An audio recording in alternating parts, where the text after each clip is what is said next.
จันเขายามเลยมาจันเขายามเลยเอมอนจันเขายามเลยมาก็ได้ครึ่งการไว้ไผ่ลักเลยมาฮัลโหลจ่อยหมอนหลักหน่อยให้ลักเอาน้ำคงใส่ลงไว้ในหูดินแนวเอมอนก็จันเขายามมันฮัลโหลไอ้ลำนั้นมียามีเมียวเนี่ยฮัลโหลเดี๋ยวอะไรข้าไรหมายพวงน้องไหนน่ะหมายพวงน้องไหนไปโทรมาหาน้องน่ะไอ้จอดหลักเอาใส่ในหูดินยาวเนี่ยหนูมาเปียบไว้ตรงไหนยาวเฮ้ฮัลโหลไอ้ลำนี้ไปหูโดนนั่นก็มาโทรหาเสานะฮัลโหลไอ้ห่างดีบีเจอมาฮัลโหลหมอวิทย์กับวิทย์มาหนามาฮัลโหลจุบส่งในคำจุบฮัลโหลปีเจอเห็นเนี่ยว่ามาสาวเผากับหูมาแบบมีจืดอยู่นะลำก็วันไหนฮัลโหลนี่ฮักปีเจอวันไหนโอ้câu cái là ụp sao cầm cái sợ này mà năm khổ hai hắn là sam phá xì phá này ô câu cái là chết lại này cái nói phong sao cầm cái này hai xe vào này mà mình chờ phở này là đi chết kẻ này em ăn mừng khưng cán đây không là ai chơi khá ụp nó đấy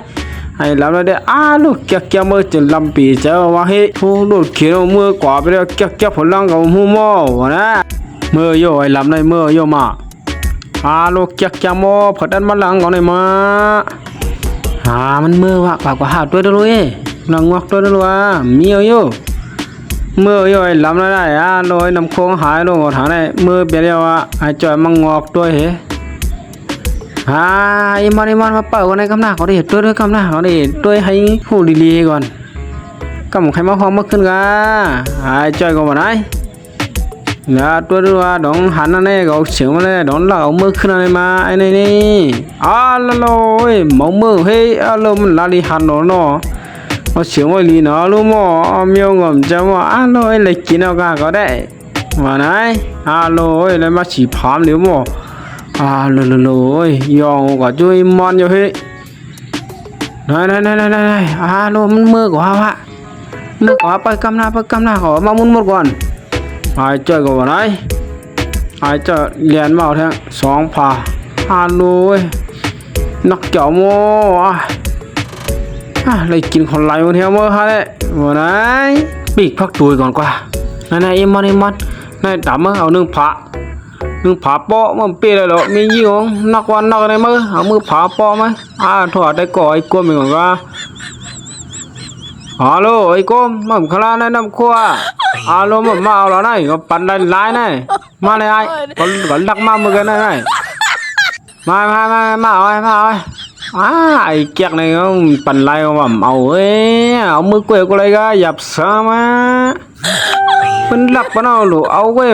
หมอเอาเนี่ยใครไรก็ยาวมาเอามือกล้วยก็เลยก็หยับซานักซามานายก็ทำปันอะไรมีข้าวยำมาเอาเนี่ย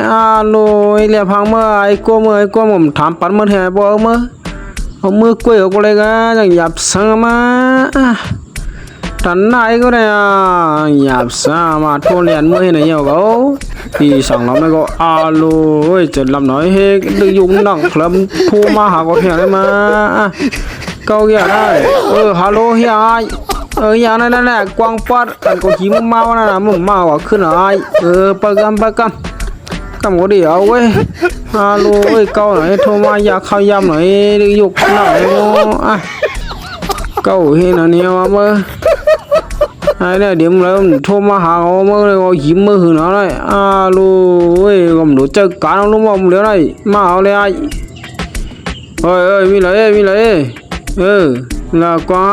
เสียยิ้มมาวันนั้นมาเลยลูกนั่นส่งหน่อยมั้งคนจิล่าเลยโอเคthank youยังไงก็ลูกมีเงินจะมั้งเนาะโอเคอะไรก่อนนะไอ้ลำก็วันไหนลูกเผอมามาหลักน้ำอัดรวมกันเนี่ยเกาอย่าไอ้จ้ามาหันเฉยไอ้ลำดีๆเฮ้ย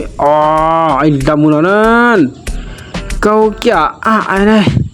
วันนี้มาสั่งเลยมาพังกวางป้อนนี่มากูหัวมาใส่ไว้ได้ก่อนกลางก็มาเนี่ยใส่ไว้ได้มันจะไล่ก็มาหันเนี่ยไอ้เนี่ยไล่เนี่ยลำเนี่ยลำนาเนี่ยลูกมันหายนะเนี่ยไอ้ลำเนี่ยนะโอ้โหมัน là khăng này đem lại nhóc khá có lại bỏ nó này ai chơi có vào này alo hiện này thô mà vậy cái này cáiมันนังhiểu cóเอาเสียงcái này cáiหุ่มหาnày câu cá có đấy alo bắn pồn cái cầm khay áo khướn ai chơi có vào này mình hú bám bên hăng pì sảng lắm ấy alo cái lai vô này hăng mấy hăng này lắm câu kia đó